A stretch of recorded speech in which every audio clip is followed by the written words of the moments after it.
జై శ్రీరామ్ అందరికీ నమస్కారం. వెల్కమ్ టు న్యూస్ అఖండ. నేను మీ కస్తూరి శ్రీధర్. మిత్రులారా, మన భారతదేశం దెబ్బకు భయపడిపోయే ఈ పాకిస్తాను ఆ దేశానికి చెందినటువంటి యుద్ధ విమానాలు తీసుకుపోయి దాచి పెట్టుకుంటాను యో ఏమా సరే ఈ న్యూస్ చూడండి, ఏకదం సూపర్ గా ఉంటది. ఓకేనా? పెహల్గాం దాడి తర్వాత భారతదేశం అయితే యుద్ధ సన్నాహాలు చేస్తున్న సంగతి మీకు కూడా తెలిసిందే. సహజంగా ఇలాంటి యుద్ధాలలో యుద్ధ విమానాలు కీలక పాత్రనైతే పోషిస్తాయి. పాకిస్తాన్ వద్ద అమెరికాకు చెందినటువంటి F-16 యుద్ధ విమానాలు, అలాగే చైనాకు చెందినటువంటి J-17 యుద్ధ విమానాలు ఉన్నాయి. అయితే ఈ పాకిస్తాన్ యుద్ధ విమానాలు భారత్ పైన దాడి చేయాలంటే ముందుగా పాకిస్తాను భారత్ లోని టార్గెట్లను అయితే గుర్తించాల్సి ఉంటదన్నమాట. ఈ టార్గెట్లను గుర్తించాలి అంటే పాకిస్తాన్ నేవిగేషన్ వ్యవస్థలను ఉపయోగించాలి. అయితే పాకిస్తాన్ ప్రస్తుతం అమెరికాకు చెందినటువంటి GPS నావిగేషన్ సిస్టమ్ ను, అలాగే రష్యాకు చెందినటువంటి గ్లోనస్ నేవిగేషన్ సిస్టమ్ ను,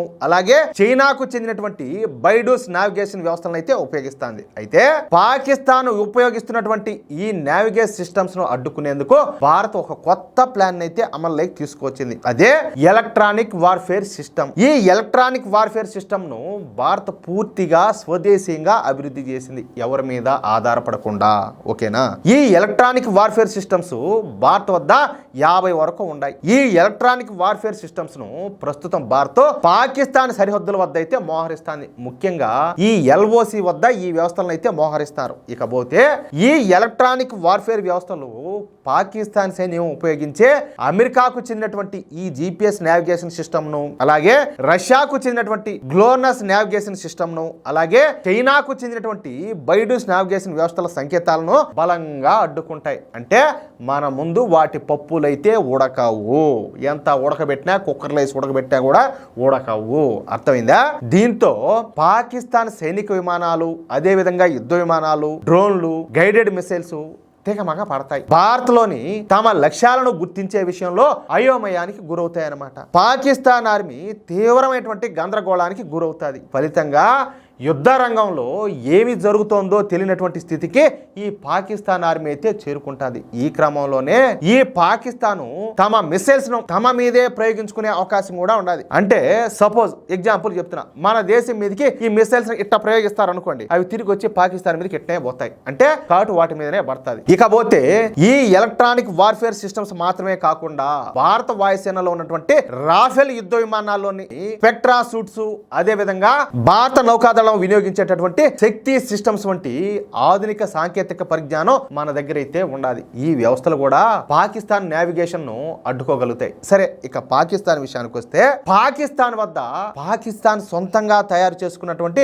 ఎలక్ట్రానిక్ వార్ఫేర్ సిస్టమ్స్ ఏవి కూడా లేవు. వాళ్ళకి సీన్ ఉన్నది. వాళ్ళ బతకలక చెప్పాలంటే ముడి కడుకునే నీళ్ళు లేవు వాళ్ళ బతకలకి. ఇప్పుడు మన సింధు జలాలు ఆపేసేటప్పటికి ఓళ్ళేది మన బీకేది. ప్రస్తుతం ఈ పాకిస్తాన్ వద్ద చైనా నుంచి దిగుమతి చేసుకున్నటువంటి DWL-002, అదే విధంగా జర్బా కోస్టల్ EW సిస్టమ్ వంటి వ్యవస్థలు మాత్రమే ఉన్నాయి. వీటితో పాటు పాకిస్తాన్ కమర్షియల్ జామర్లను ఉపయోగిస్తుంది. అయితే ఈ పాకిస్తాన్ వ్యవస్థలను మన భారతీయ ఎలక్ట్రానిక్ వార్ఫేర్ వ్యవస్థలో సమర్థవంతంగా అడ్డుకోగలుగుతాయి. పైగా పాకిస్తాన్ యుద్ధ విమానాల జాడను మనోళ్ళు అయితే ఈజీగా పసిగట్టగలుగుతారు. అందుకే పాకిస్తాన్ తమ సైనిక విమానాలను, అదే విధంగా ఈ యుద్ధ విమానాలను దాచిపెడతారంట.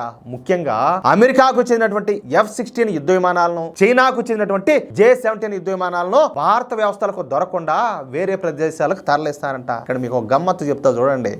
ఒకవేళ భారత్ కనుక తమ యుద్ధ విమానాలను కనిపెడితే ఖచ్చితంగా తమ యుద్ధ విమానాలపైన దాడులు చేస్తుందన్న భయంతో పాకిస్తాన్ తమ యుద్ధ విమానాలను పిల్లి కదా వాటి పిల్లలను ఒక్కోసారి తీసుకుని పెడతాది భయపడిపోయి. ఏది ఈ పాములకు, కుక్కలకు, వాటికి భయపడిపోయేది ఒక్కోసారి ప్లేస్ మారుతా ఉంటది అన్నమాట పిల్లి. అర్థమవుతుందా? అదే విధంగా ఈ పాకిస్తాన్ కూడా ఇలా యుద్ధ విమానాలన్నింటిలో కూడా పిల్లి కదా పిల్లలు మార్చేట్టు ఒక్కోసాట తీసుకుపోయి మార్చా ఉండారంట. మన దేశం దెబ్బకు భయపడిపోయి. అర్థమవుతుందా? అది విషయం. చూస్తా ఉంటే పాకిస్తాన్ లో ఉన్నటువంటి ఆయిల్ అంతా కూడా ఈ యుద్ధ విమానాలను అటు ఇటు మార్చడానికే సరిపోయేటట్టు ఉండాలి. అది విషయం.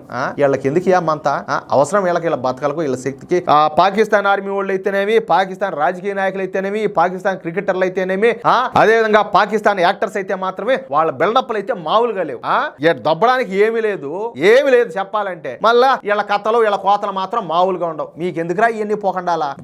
మీకు చేతన అయితే ఆ పాకిస్తాన్ లో రొట్టికి దిక్కు లేకుండా ఎడుతున్నారు. వాళ్ళకి రొట్టి పెట్టండి చాలు. ఇక్కడ ఇంకో మాట చెప్పేది నేను, పాకిస్తాన్ నుంచి ఈ లాంగ్ టర్మ్ వీసా పైన మన దేశానికి వచ్చి దశాబ్దాల పాటు ఇక్కడ టెస్ట్ వేసుకొని కూర్చున్న వాళ్ళు కూడా ఉన్నారు. ఇప్పుడు వాళ్ళంతా కూడా పాకిస్తాన్ పోతారు. 7 రోజులు బాగా సజావుగా బాగానే జరిగి ఉంటుంది. ఇప్పుడు ఆడికి పోతే రొట్టి కూడా దిక్కుండదు, ముడ్డి ఎండకపోతుంది, అంటే తిండి కూడా లేకుండా. ఏం చేస్తారు చూద్దాం. ఈ దేశంలో ఉంటా కూడా మళ్ళీ ఈ దేశాన్ని వ్యతిరేకించిరే మనుషులు అంటారా మీరు స్వామి, బతుకు జడ. మిత్రులారా, ఈ న్యూస్ కనుక మీకు నచ్చినట్లయితే ఖచ్చితంగా ఈ న్యూస్ నలుగురికి షేర్ చేయండి. అదే విధంగా ప్రతి ఒక్కరు కూడా మీ యొక్క అమూల్యమైన అభిప్రాయంలో తప్పకుండా కామెంట్ చేయండి. అలాగే ఇంతవరకు మీరు కనుక మన ఛానల్ లో సబ్స్క్రైబ్ చేసుకున్నట్లయితే ప్రతి ఒక్కరూ మన ఛానల్ సబ్స్క్రైబ్ చేసుకోండి, సపోర్ట్ చేయండి ప్లీజ్. జై శ్రీరామ్.